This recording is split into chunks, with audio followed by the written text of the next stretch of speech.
Welcome to Prabhat Sharma classes students, आपका स्वागत करता हूं। हमने कुछ प्रीवियस क्लासेस में कॉन्टिनेंट्स पढ़े थे, जिसमें हमने एशिया के बारे में जाना था, अफ्रीका के बारे में जाना था और नॉर्थ अमेरिका और साउथ अमेरिका के बारे में भी हमने स्टडी की थी। स्टूडेंट, आज का हमारा टॉपिक रहेगा ऑस्ट्रेलिया एंटार्क्टिका के बारे में पढ़ेंगे। आइए स्टूडेंट्स, अपने ऑस्ट्रेलिया को स्टार्ट करते हैं। Australia is the smallest continent that lies entirely in the southern hemisphere. अगर मैं बात करूं, ये सबसे छोटा कॉन्टिनेंट है, क्योंकि कॉन्टिनेंट क्या है, जो हमारा लैंड वाला जो सरफेस है, लैंड सरफेस को ही हमने कॉन्टिनेंट नाम दिया है। तो यहाँ पर जो ये साउथर्न हेमिस्फीयर में एग्जिस्ट करता है। अगर मैं बात करूँ अपने इंडिया की, हम इसको मैप में देखें। आइए स्टूडेंट, थोड़ा हम मैप में देखेंगे, उसके बाद हम इसको देखते हैं। It is surrounded on all sides by the ocean and seas. अब ये ऑस्ट्रेलिया जो है वो सभी तरफ से, यानी कि चारों डायरेक्शन से ओशन से घिरा हुआ है, समुद्र से घिरा हुआ है, सागरों से। अगर मैं बात करूं, it is called an island continent. इसको हम आइलैंड भी बोलते हैं। आइलैंड एक ऐसा लैंड सरफेस होता है जिसके चारों ओर पानी हो। तो चारों ओर पानी वाला जो लैंड सरफेस है उसी को हम आइलैंड बोलते हैं। और Australia is the one of the island continent in the world. आइए स्टूडेंट्स, इसके बारे में देखते हैं ऑस्ट्रेलिया कैसा है। सबसे पहले हम हेमिस्फेयर के बारे में समझते हैं। मैंने बताया था अर्थ जो है वो दो हेमिस्फेयर में डिवाइडेड है। अगर मैं बात करूं, हमारा ऊपर वाला एरिया, बच्चे यहाँ पे आपको नज़र आ रहा होगा ऊपर वाला एरिया। तो ऊपर वाला एरिया, ये बीच वाली जो लाइन है, बिल्कुल ये हमारी इक्वेटर लाइन है। ये क्या है, अर्थ को दो इक्वल पार्ट्स में डिवाइड करती है, इसीलिए इसको इक्वेटर लाइन बोला जाता है। ये इमेजिनरी लाइन होती है स्टूडेंट्स, ये ऐसा नहीं कि हमें दिखाई दे रही है। हमने एज्यूम किया है कि साहब हम अर्थ के बीचों बीच से जो भी हम अर्थ को दो पार्ट्स में डिवाइड करेंगे वो हमारी इमेजिनरी लाइन होगी, और जिसको क्या बोलते हैं, इक्वेटर। तो स्टूडेंट, इक्वेटर हमारे अर्थ को दो पार्ट्स में डिवाइड करती है। अब ऊपर वाला जो हिस्सा है, अर्थ का ऊपर वाला हिस्सा, ये आपको नजर आ रहा होगा, ये वाला, तो इस वाले हिस्से को नॉर्थर्न हेमिस्फीयर बोलते हैं। यानी कि इसमें अर्थ हमें क्या शो कर रही है, नॉर्थ की तरफ शो कर रही है। तो ऊपर वाले हिस्से वाली चीज हमारी नॉर्थर्न हेमिस्फीयर बोला जाता है। अब हेमिस्फीयर क्यों बोला जाता है, क्योंकि हमारी अर्थ की शेप जो है स्फीयर है, और अगर हम अर्थ को हाफ कर देंगे तो वो हेमिस्फीयर बोला जाएगा, इसीलिए यहाँ पर वर्ड हेमिस्फीयर यूज किया गया है। अब जैसे हमारा ऊपर वाला हिस्सा है उसको हम नॉर्थर्न हेमिस्फीयर बोलते हैं, बिल्कुल नीचे वाले हिस्से को हम साउथर्न हेमिस्फीयर बोलेंगे। और हमने पढ़ा था ऑस्ट्रेलिया कि हमारे साउथर्न हेमिस्फीयर में एग्जिस्ट करती। देखिए स्टूडेंट्स, ये आपको ऑस्ट्रेलिया यहाँ पे नजर आ रहा है, क्योंकि ये साउथर्न हेमिस्फीयर में एग्जिस्ट करती है। इक्वेटर से बिल्कुल नीचे वाला हिस्सा जो है साउथर्न हेमिस्फीयर कहलाया जाता है। और स्टूडेंट्स, ऑस्ट्रेलिया हमारी साउथर्न हेमिस्फीयर में एग्जिस्ट करती है। आइए थोड़ा सा और डीपली में जानते हैं इसका मैप कैसा है और इसके आसपास कौन कौन से ओशियंस हैं। जैसे नज़र ही आ रहा होगा, इसके अगर हम बात कर रहे हैं, वेस्ट साइड में इंडियन ओशन आ जाता है और ईस्ट साइड में पैसिफिक ओशन आ जाता है। थोड़ा और डिटेल मैप में स्टडी करते हैं स्टूडेंट्स, ये आपका ऑस्ट्रेलिया का मैप है, और ये एक आइलैंड भी है, हमने पढ़ा है, क्योंकि आइलैंड ऐसा हिस्सा होता है जिसके आसपास पानी हो सारे डायरेक्शंस में। क्योंकि ऑस्ट्रेलिया के अगर हम बात करते हैं ईस्ट वेस्ट नॉर्थ साउथ कर देते हैं, तो जाहिर सी बात है ये वाला हमारा ईस्ट हो गया, ये वाला वेस्ट हो गया हिस्सा, ये नीचे साउथ और ऊपर नॉर्थ। तो देखो इसके चारों ओर पानी है, तो यानी कि कह सकते हैं ऑस्ट्रेलिया जो है वो सारे डायरेक्शन से पानी समुद्र से घिरा हुआ है। तो स्टूडेंट, इसके आसपास जो है वो हमारा इंडियन ओशन आता है और तैमूर सी भी है। ठीक, यहाँ पर दूसरी साइड में चलें तो कोरल सी, ये तो छोटे छोटे सी पड़ रहे हैं इसके आसपास। अगर हम ओशन की बात करें, मेजर ओशन जो है वो हमारा इंडियन ओशन है, जैसे आपको नजर आ रहा है, और ये हमारा पैसिफिक ओशन है। ठीक, ये आपका ऑस्ट्रेलिया का मैप है। ये ऑस्ट्रेलिया टेरिटरीज में डिवाइडेड है, ठीक। ये आइए स्टूडेंट अपने नेक्स्ट टॉपिक की तरफ मूव करते हैं। स्टडी करेंगे अब हम अंटार्कटिका को। Antarctica is completely in the southern hemisphere. जैसे हमने पढ़ा था कि जैसे ऑस्ट्रेलिया हमारा साउथर्न हेमिस्फीयर में है, बिल्कुल अंटार्कटिका भी हमारे साउथ हेमिस्फीयर में एग्जिस्ट करता है। स्टूडेंट देखते हैं, एक the south pole lies almost at the centre of this continent. हमारे अर्थ जो है दो पोल्स में डिवाइडेड है। हमारे अर्थ पे दो पोल्स पड़ते हैं, नॉर्थ डायरेक्शन में नॉर्थ पोल बोला जाता है और साउथ डायरेक्शन में साउथ पोल बोला जाता है। तो अंटार्कटिका हमारे साउथर्न हेमिस्फीयर में है, तो जाहिर सी बात है साउथ डायरेक्शन में होगी, और जो पोल है उसमें वो कौन सा पोल आएगा, साउथ पोल आएगा। तो देखो इसमें स्टूडेंट लिखा हुआ है कि वो साउथ पोलर रीजन में लोकेटेड है। There are no permanent human settlements. वहाँ पे एक्चुअली कोई इंसान जाके नहीं रह सकता, वहाँ पे जाने वाली रहने वाली कंडीशंस ही नहीं है अंटार्कटिका पे रहने, क्योंकि वो बहुत ठंडा एरिया है, बहुत ठंडा रीजन, फ्रिजिड जोन में आता है हमारा अंटार्कटिका। जैसे आर्कटिक सर्कल आता था फ्रिजिड जोन में, बिल्कुल अंटार्कटिका भी फ्रिजिड जोन में आता है। मतलब यहाँ पे रहने वाली सिचुएशंस नहीं है कि इंसान यहाँ पे जाके रह सके, बट ये जो जगह है ये रिसर्च स्टेशंस की तरह काम करती है। साइंटिस्ट यहाँ पर आके रिसर्च करते हैं, रिसर्च स्टेशंस बने हुए हैं। स्टूडेंट वो कौन कौन से आइए जानते हैं। Many countries have research stations in Antarctica. ऐसे बहुत सारे देश हैं जिनके रिसर्च स्टेशन हैं। India has also a research station. India का भी एक रिसर्च स्टेशन है जहाँ पे साइंटिस्ट अपनी स्टडी करते हैं, और वो जगह है मैत्री एंड दक्षिण गंगोत्री। ये दो ऐसे रिसर्च स्टेशन बहुत फेमस नामी गिरामी हैं, मैत्री और दक्षिण गंगोत्री, जो कि अंटार्कटिका कॉन्टिनेंट में सिचुएटेड हैं, शामिल हैं। आइए स्टूडेंट नेक्स्ट अब हम देखते हैं इसको, अंटार्कटिका को थोड़ा देख लेते हैं। अब बर्फ़ वाला एरिया है तो जाहिर सी बात है यहाँ पे सफ़ेद सफ़ेद दिखेगा। तो स्टूडेंट अंटार्कटिका थोड़ा देखते हैं, और सबसे पहले इसकी लोकेशन जानेंगे साउथ हेमिस्फीयर में कैसे है। वर्ल्ड के मैप से इसका साउथ हेमिस्फीयर में हम अपनी लोकेशन देखते हैं, उसके बाद हम अंटार्कटिका रीजन को भी स्टडी करेंगे। स्टूडेंट्स ये आपके सामने वर्ल्ड का मैप है। मैंने जैसे बताया था एक ऐसी इमेजिनरी लाइन जो अर्थ को दो इक्वल पार्ट्स में डिवाइड करती है, उसको हम इक्वेटर बोलते हैं, और उसके ऊपर वाले हिस्से को नॉर्थर्न हेमिस्फीयर बोलते हैं जो कि नॉर्थ डायरेक्शन में है, और नीचे वाले हिस्से को साउथर्न हेमिस्फीयर बोलते हैं। और हमारा जो अंटार्कटिका है वो हमारे साउथर्न हेमिस्फीयर में आता है, ये आपको दिखाई दे रहा है। ये हमने लोकेशन जानी स्टूडेंट। अब इसका हम मैप में देखते हैं। ये आपके सामने मैप है, अंटार्कटिका बिल्कुल यही। अब देखो सफ़ेद सफ़ेद सा है, तो जाहिर सी बात है कि ये यहाँ पे बर्फ़ वाला एरिया है। स्टूडेंट देखो यहाँ से इसका डिस्टेंस बहुत कम है, जहाँ पे हमारी साउथ अमेरिका ख़त्म हो रही है बिल्कुल वहाँ से हमारा पास पड़ता है अंटार्कटिका। अगर हम इंडिया से तो बहुत ज़्यादा दूर है, नाम ही नहीं है। साउथ वो अफ्रीका से बात करें थोड़ा सा कम है, और सबसे कम डिस्टेंस हमारा साउथ अमेरिका से है, क्योंकि वहाँ पे एंडीज माउंटेन रेंज है, ठीक। स्टूडेंट्स ये आपके सामने सैटेलाइट इमेज है। जैसे जैसे हमारे कॉन्टिनेंट्स दिखते हैं, देश दिखते हैं, बिल्कुल वही सैटेलाइट से फ़ोटो खींची गई है ये। तो ये आपका सामने इंडिया दिखाई दे रहा है, और एक बड़ा सा हमारा अफ्रीका कॉन्टिनेंट है, बिल्कुल इसे ही जस्ट नीचे चल के ये आपको वाइट वाइट कलर की, यही हमारी बर्फ़ वाला एरिया है, और यही हमारा अंटार्कटिका है। स्टूडेंट देखिए कितनी सारी इस पर बर्फ़ है, मतलब पूरा ये हमारा एक तरीके से आइसबर्ग है, पूरा ये उससे घिरा हुआ है।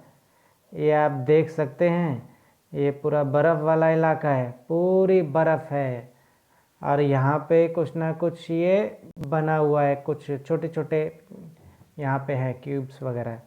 और अगर मैं बात करूँ, ये साउथ अमेरिका से हमारा थोड़ा सा पास पड़ता है, क्योंकि कम डिस्टेंस पड़ता है। ये आपको नज़र आ ही रहा हो, ये देखो ये थोड़ी सी मुड़ के है, और देखिए थोड़ी सी ये टेल सी आपको दिखाई दे रही है, ये टेल सी होके जा रही है, और ये हमारा जो जस्ट पार्ट है वो हमारा साउथ अमेरिका का है। ये देखिए, देखो डिस्टेंस कितना है, आपको यहाँ पे नज़र आ रहा होगा बच्चे। यहाँ पे देखो, ये इसको जूम करेंगे तो देखो ये हमारा यहाँ पर ये साउथ अमेरिका हमारा इस जगह पर ख़त्म होता है, बिल्कुल ये हमारा साउथ अमेरिका ख़त्म होता है। ये रीजन आपको दिख रहा है, ये हमारा साउथ अमेरिका का बिल्कुल एंड पॉइंट है जहाँ पर हमारा ख़त्म होता है। अब यहाँ से आपका डिस्टेंस जो नीचे जा रहा है वही अंटार्कटिका को जोड़ता है। नहीं, ये आप देख सकते हैं, ये अंटार्कटिका वाला देखो बच्चे ध्यान से देखो, ये अंटार्कटिका देखो, यहीं से ये अंटार्कटिका स्टार्ट हुई, देखो जहाँ से बर्फ़ दिखाई दे गई बस यहीं से हमारी अंटार्कटिका स्टार्ट हुई है। ये टेल सी आ रही है, ये देखिए बस ये आ गई, टेल दिखाई दे गई, बस ये वाला डिस्टेंस हो गया हमारा। ये इतना डिस्टेंस पड़ता है स्टूडेंट्स अंटार्कटिका और साउथ अमेरिका का। स्टूडेंट्स अब आपको अंटार्कटिका मैंने अच्छे से दिखा दी है। अब हम मूव करते हैं अपने हाइड्रोस्फीयर की तरफ। हाइड्रोस्फीयर को थोड़ा सा स्टडी कर लेते हैं students. The earth is called the blue planet. Earth को ब्लू प्लैनेट भी बोला जाता है, नीला ग्रह, क्योंकि वो वाटर से घिरा हुआ प्लैनेट है, वाटर से घिरा हुआ ग्रह है, ठीक, इसीलिए इसको ब्लू प्लैनेट बोला जाता है। सबसे ज़्यादा वहाँ पर पानी ही पाया जाता है और ब्लू कलर की वाटर बॉडीज़ को हम यूज़ करते हैं मैप में, तो वो हमारा इसीलिए अर्थ को ब्लू कलर पे ज़्यादा दिखाई देता है। More than 71% of the earth is covered with water. 71% जो है हमारा वाटर का एरिया है और 29% लैंड सरफेस है जहाँ पे हम लोग रहते हैं। Hydrosphere consist of in all it's form, बहुत तरह तरह की फॉर्म में एग्जिस्ट करता है, चाहे वो हमारे ओशियंस हो, रिवर्स हो, ग्लेशियर्स हो, ठीक, बर्फ़ को ही हम बोलते हैं ग्लेशियर्स, चाहे वो हमारी लेक्स हो, झील, वाटर वेपर जो है एटमॉस्फेयर में चली जाए, तो वो सारी वाटर की फॉर्म्स ही हमारी जो है हाइड्रोस्फीयर बोलती हैं। वाटर बॉडीज़ हमारी हाइड्रोस्फीयर में आती हैं। More than 97% of earth water is found in the oceans. सबसे ज़्यादा बात करें, क्योंकि नदियों में, लेक्स में, पॉन्ड्स में, ग्लेशियर्स में पानी कम पाया जाता है, सबसे ज़्यादा जो वाटर पाया जाता है, पानी जो पाया जाता है वो हमारे ओशंस में पाया जाता है, यानी कि समुद्र में। Is too salty for human use, बहुत ही नमक वाला पानी होता है, क्योंकि उसमें नमक होता है, साल्ट होता है, इसीलिए इसको साल्टी बोला गया है। कभी कभी इसको हम साइंस में सैलिनिटी भी बोलते हैं। तो सलाइन वाटर होता है, ठीक, इंसान इस खारा पानी जिसको बोला जाता है, इंसान इसको यूज़ नहीं कर सकता, क्योंकि 2.5% ही फ्रेश वाटर है जो कि हमारे पीने के लिए सही है, बाकी सारा पानी खारा पानी है। A large proportion of the rest of the water is in form of ice sheets and glaciers। और ज़्यादातर देखा गया है कि ज़्यादातर पानी जो एग्जिस्ट करता है वो आइस शीट्स में भी है, बर्फ़, ग्लेशियर्स, ठीक है, बर्फ़ की चादरों में, ग्लेशियर्स में भी है, बर्फ़ के पहाड़ जो भी हैं जिन पर बर्फ़ जम जाती है, और अंटार्कटिका तो पूरा बर्फ़ वाला ही एरिया है, और आर्कटिक ओशन भी बर्फ़ है, तो जाहिर सी बात है वो वाटर की फॉर्म ही तो है, बर्फ़ में भी तो पानी है। तो ऐसी जगह पर सबसे ज़्यादा पानी एग्जिस्ट करता है जहाँ पे बर्फ़ होती है, जहाँ पे बर्फ़ की चादरें होती हैं।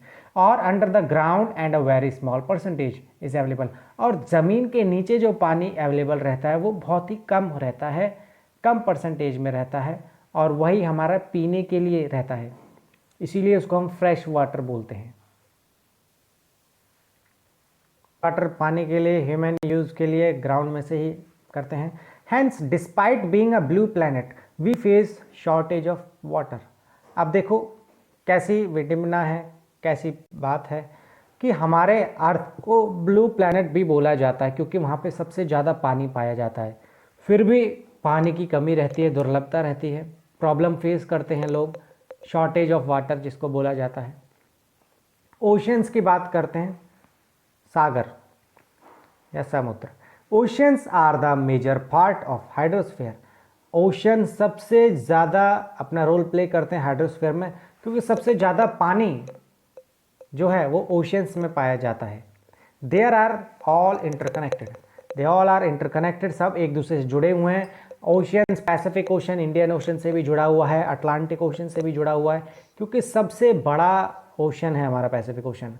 आर्कटिक ओशन से भी ऊपर से जुड़ा हुआ होगा, ठीक, ये अपने आप में ही ओशंस इंटरकनेक्टेड है, कनेक्टेड हैं। The oceans water are always moving, समुद्र का पानी हमेशा मूव करता रहता है, कभी रुकता नहीं है, ठहरता नहीं है। The three chief movements of ocean waters are the waves, tides and the ocean currents. Ocean के मूवमेंट जो होते हैं वो तीन प्रिंसिपल से होते हैं, तीन की वजह से होते हैं। ओशन वाटर, एक समुद्र का पानी, और उसमें जो लहरें पैदा होती हैं वो, और ओशन करेंट्स। ठीक है, ओशन करेंट्स होते हैं, गर्म धारा भी होती है, ठंडी जल धारा भी होती है, तो इसी को ही ये हमारे ओशन करेंट्स में आते हैं। ठीक, जिसको हम ब्लू और रेड कलर से दिखाए जाते हैं मैप में। कुछ हमारे ओशन करंट हैं जैसे एग्यूहस है। ठीक, the 5 major oceans are the, अब हमें ओशंस भी पता होने चाहिए कि हमारे ओशंस हैं। Pacific ocean, Atlantic ocean, Indian ocean, south ocean, southern ocean and Arctic ocean. Southern ocean को बोले तो वो पैसिफिक का ही साउथ वाला हिस्सा को ही साउथर्न ओशन भी बोला गया है, तो वो पैसिफिक बट साउथर्न ओशन भी माना जाता है। ये साइज के हिसाब से है, तो सबसे बड़ा नाम सबसे पहले पैसिफिक ओशन का आया हुआ है। The Pacific ocean is the largest ocean, it is spread over 1/3 of the earth. सबसे बड़ा है पैसिफिक ओशन। आइए जरा इस पैसिफिक ओशन की लोकेशन जान लेते हैं मैप पर है आपके सामने, और देखिए हर जगह बोला गया था यहाँ पे पैसिफिक ओशन कितना है, अर्थ का पूरा 1/3 पार्ट, यानी कि बोल हैं 33% ऑफ वाटर जो है वो हमारा पैसिफिक ओशन से ही आता है। तो देखो यहाँ पे आपको पैसिफिक ओशन दिखाई दे रहा है नॉर्थ अमेरिका और साउथ अमेरिका के पास। ठीक, नीचे साउथर्न ओशंस, ये साउथर्न ओशन में आ जाता है। साउथर्न ओशन ये हमारा अटलांटिक का ये हो जा रहा है, यहाँ पे पानी पैसिफिक का मिल रहा है। अब इंडियन ओशन भी आ गया हमारा। ये देखो एक और बार पैसिफिक ओशन, क्योंकि अर्थ का ये क्या है, फ्लैट शीट ऑफ पेपर पर बनाया गया मैप है, बट अर्थ क्या है, स्फेरिकल शेप में है। तो ये मैप जो बना हुआ है ऐसे, ये बिल्कुल ऐसे गोल घूम के बना हुआ है। तो यानी कि ये वाला पैसिफिक ओशन और ये वाला पैसिफिक ओशन आपस में जुड़ रहा होगा, इंटरकनेक्टेड होगा, इसीलिए इसको यहां पर 2 बार दिखाया गया है। सबसे डीपेस्ट ओशन भी पैसिफिक ओशन है।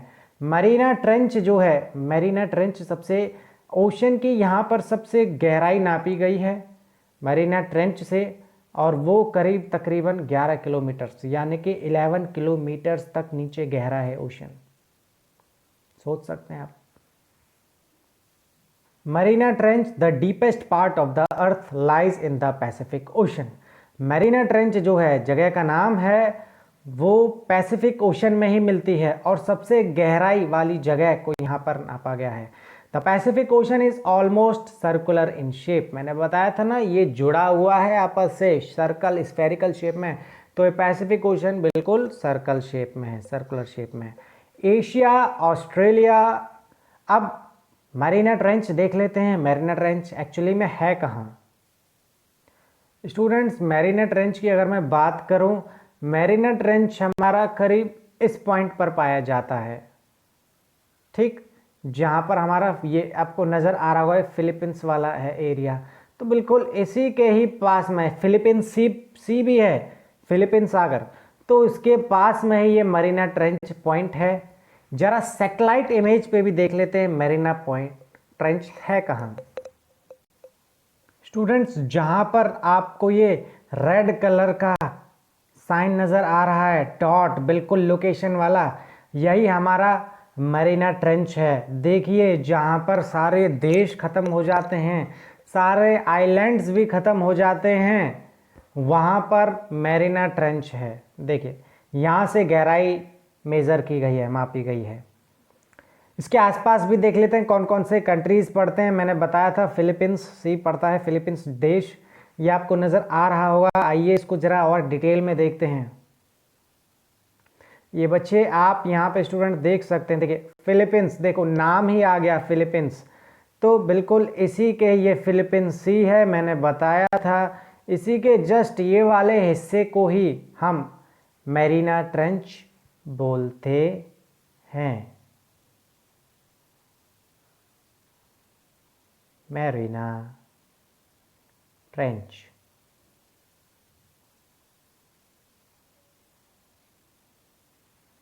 ठीक, तो ये यानी कि ये ऐसी जगह है जहां पर सबसे गहराई नापी गई है अर्थ की, समुद्र की। ठीक स्टूडेंट्स, यहाँ पर कुछ बॉक्सेस से समझाया गया है। अब ये बॉक्स हमें ये बता रहे हैं कौन सा कितना बड़ा कॉन्टिनेंट है। तो जिसमें सबसे ज़्यादा बॉक्सेस हैं, सबसे ज़्यादा स्क्वायर्स हैं, वही सबसे बड़ा कॉन्टिनेंट है। देख के ही पता चल रहा है कि देखो एशिया में सबसे ज़्यादा स्क्वायर्स हैं, तो एशिया सबसे बड़ा कॉन्टिनेंट है। उसके बाद हमारा आ जाता है अफ्रीका। अफ्रीका सबसे बड़ा कॉन्टिनेंट है। उसके बाद हमारा आ जाता है ये South America, North America, and then हमारा आता है अंटार्कटिका, और छोटा हमारा यूरोप, और सबसे ज़्यादा छोटा नन्हा मुन्ना बच्चा जो कि समुद्र के चारों ओर से घिरा हुआ है, और हमारा सबसे छोटा कॉन्टिनेंट है ऑस्ट्रेलिया, जिसको आइलैंड कॉन्टिनेंट भी बोला जाता है। ये आपने देखे थे स्टूडेंट कॉन्टिनेंट्स। आगे अपनी क्लास को कंटिन्यू करते हैं। North and South America surround it. North and South America इसके आसपास सराउंड करते हैं, पैसिफिक ओशन और अटलांटिक ओशन के पास। Look at the map and find out the locations of the continent around the Pacific Ocean. Pacific Ocean के आसपास कौन कौन से कॉन्टिनेंट आते हैं, जरा मैप में स्टूडेंट देखते हैं। पैसिफिक ओशन में आपको नजर आ रहा है, देखिए नॉर्थ अमेरिका कॉन्टिनेंट है, पैसिफिक ओशन के पास पड़ता है, और साउथ अमेरिका भी पैसिफिक ओशन के पास पड़ता है। और दूसरे अर्थ के हिस्से की बात करें, ये वाला हिस्सा, तो इस वाले हिस्से के पास हमारा ऑस्ट्रेलिया पड़ता है कॉन्टिनेंट। तो ये 3 कॉन्टिनेंट सराउंड करते हैं हमारे। ठीक, इस जब ये वाला हिस्सा जा रहा होगा पैसिफिक ओशन का, तो ये वाला हिस्सा जुड़ रहा होगा उससे। तो बिल्कुल एशिया का ईस्टर्न पार्ट जो है वो भी हमारा पैसिफिक ओशन से घिरा हुआ है। कह सकते हैं कि इससे देखो 4 कॉन्टिनेंट्स हमारे कवर हैं, नॉर्थ अमेरिका, साउथ अमेरिका और एशिया, और नेक्स्ट है हमारा ऑस्ट्रेलिया। ये 4 कॉन्टिनेंट्स पैसिफिक ओशन से कवर है, क्योंकि 1/3 हिस्सा कवर करता है ये हमारा अर्थ का। स्टूडेंट्स, नेक्स्ट पैराग्राफ की तरफ मूव करते हैं। The Atlantic ocean is the second largest ocean in the world. Atlantic ocean दूसरे नंबर पर आता है, क्योंकि सबसे पहले नंबर पर पैसिफिक ओशन पड़ा था, और नेक्स्ट नंबर पर आता है हमारा अटलांटिक ओशन। ये सेकंड नंबर पर आता है, और इसकी जो शेप है वो बेटा एस शेप है, यानी कि एस फॉर्म में बना हुआ है। It is flanked by North and South America. ये नॉर्थ और साउथ अमेरिका के पास पड़ता है, और ये ऐसे शेप में बनता है। On the western side Europe and Africa, on the eastern side. Western side की बात करूं, वेस्ट डायरेक्शन में इसके नॉर्थ अमेरिका और साउथ अमेरिका पड़ते हैं, और ईस्ट डायरेक्शन में इसके यूरोप और अफ्रीका पड़ते हैं। दिखा देते हैं स्टूडेंट मैप में। यहाँ पर देख सकते हैं, सबसे पहले इस शेप की बात करते हैं तो एस बन रहा है, ये आपको दिखाई दे रहा है एस। तो उसकी अटलांटिक ओशन की जो शेप आ रही है वो हमारी एस फॉर्म में। दूसरी बात, अटलांटिक ओशन के वेस्ट डायरेक्शन में, ये आपका वेस्ट डायरेक्शन हो गया, इसमें हमारे नॉर्थ अमेरिका और साउथ अमेरिका, और अटलांटिक ओशन के ईस्ट डायरेक्शन में हमारे अफ्रीका और यूरोप।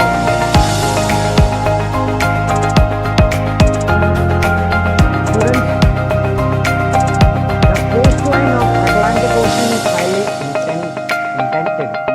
अटलांटिक ओशन की कोस्टलाइन पढ़े तो इंडेंटेड है। This irregular and indented coastline provides ideal location for natural harbors and ports. Harbors actually use किया जाता है जहाँ पे हमारे पानी के जहाज हमारे रुकते हैं, उसको हार्बर जगह बोला जाता है। तो स्टूडेंट यहाँ पर अब पानी के जहाज रुकते तो कैसे हुआ? पानी के जहाज क्या कैरी करते होंगे? गुड्स कैरी करते होंगे, गुड्स एंड सर्विस, और वही गुड्स का क्या होता है? ट्रेड होता है, बिजनेस होता है। तो हम कह सकते हैं कि इस ओशन से सबसे ज़्यादा ट्रेड कैरी किया जाता है, सबसे ज़्यादा बिजनेस होता है। तो बिजनेस मतलब बिजी, तो ये सबसे ज़्यादा ओशन, बिजी रहने वाला ओशन भी बन गया हमारा। From the point view of commerce, अगर हम ट्रेड के पॉइंट व्यू से बात करते हैं, because commerce include trades of goods and services on large scale, business का सबसे बड़े पैमाने पर वर्ल्ड लेवल पर कैरी करना, कंटिन्यू करना बिजनेस को ही हम कॉमर्स बोलते हैं।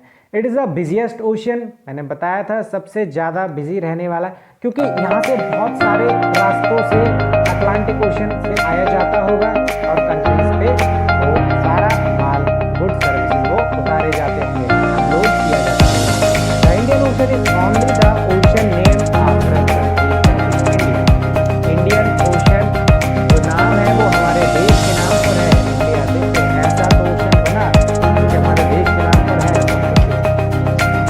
The shape of the ocean is almost triangular, इस ओशन की शेप जो है वो ट्रायंगुलर फॉर्म में है, क्योंकि नीचे से जो हमारा कंट्री है वो ट्रायंगुलर फॉर्म में पड़ता है, बोला जाता है। तो मैप में देखिए, in the north it is bound bye Asia. North direction में देखा जाए इंडिया ओशन के नॉर्थ में तो एशिया पड़ता है, और वेस्ट में हमारा अफ्रीका, और ईस्ट में हमारा ऑस्ट्रेलिया। आइए जरा इस ओशन को स्टडी करते हैं।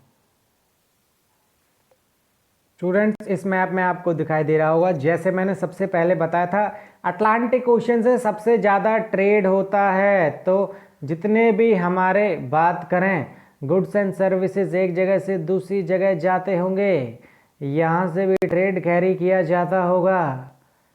ये बिजिएस्ट रूट हो गया, यानी कि बिजिएस्ट ओशन। बहुत बड़े बड़े कंट्रीज इस रास्ते से अपने ट्रेड को, बिजनेस को कैरी करते हैं। तो स्टूडेंट, ये सबसे बिजिएस्ट ओशन भी माना जाता है।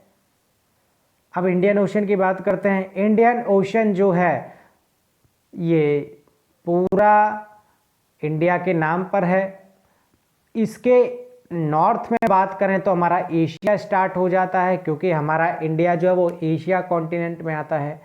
इसके जस्ट अगर हम वेस्ट की बात करें तो वेस्ट में हमारा अफ्रीका कॉन्टिनेंट आ जाता है, और ईस्ट में हमारा ऑस्ट्रेलिया आ जाता है। यही सारी बातें हमने पढ़ी थी।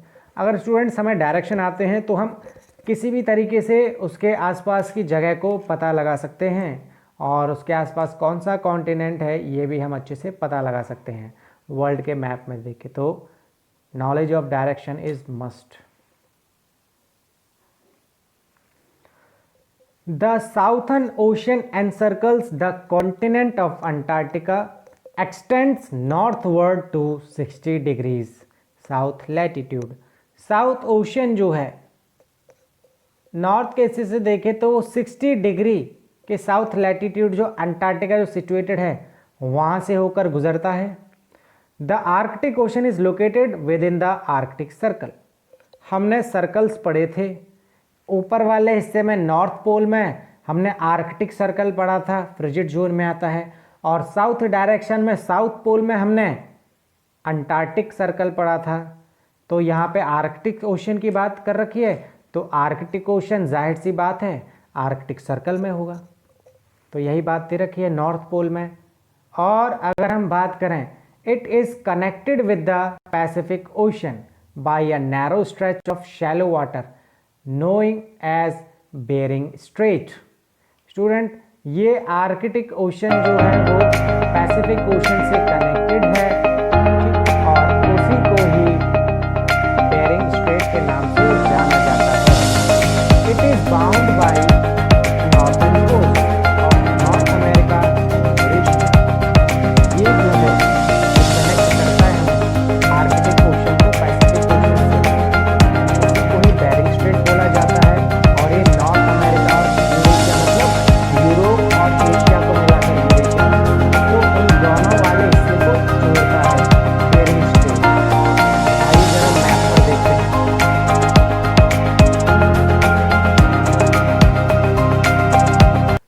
स्टूडेंट्स, ये आपको रेड कलर का जो डॉट नज़र आ रहा है, बिल्कुल यही एरिया हमारा बेरिंग स्ट्रेट भी बोला जाता है। स्ट्रेट मैंने बताया था एक ऐसा वाटर बॉडी जो दो लैंड मासेस को जोड़ता है, उसको हम स्ट्रेट बोलते हैं।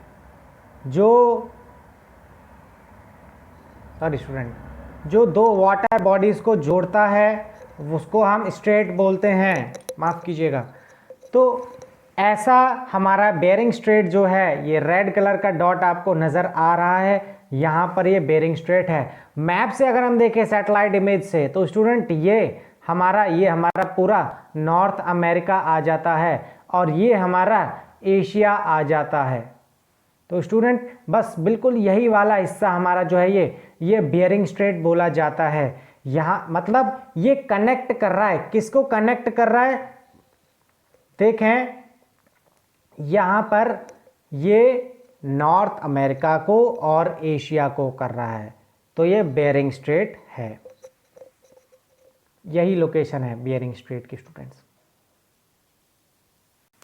ओके स्टूडेंट्स, ये आपको मैंने बेरिंग स्ट्रेट की लोकेशन दिखा दी। यहाँ पे आपकी क्लास ख़त्म होती है। हमने इस क्लास में अपने अंटार्कटिका को स्टडी किया था, ऑस्ट्रेलिया को किया था, हाइड्रोस्फीयर को भी स्टडी कर लिया है सही तरीके से, और हमने सारे ओशंस भी पढ़ लिए, उनकी लोकेशंस भी देख लिए। स्टूडेंट्स, वीडियो अच्छी लगी तो लाइक एंड सब्सक्राइब करना ना भूलें, शेयर करें बेटा, ज़्यादा से ज़्यादा नॉलेज बढ़ेगी, पढ़ेगा इंडिया तभी तो बढ़ेगा इंडिया। और जी आपको लास्ट में ये बेल आइकन जरूर नज़र आ रहा है, सब्सक्राइब का लाल वाला बटन, उससे तुम कुछ भी करो सब्सक्राइब करना है बेटा। Study is the best policy. Okay, thank you class, stay home, stay safe.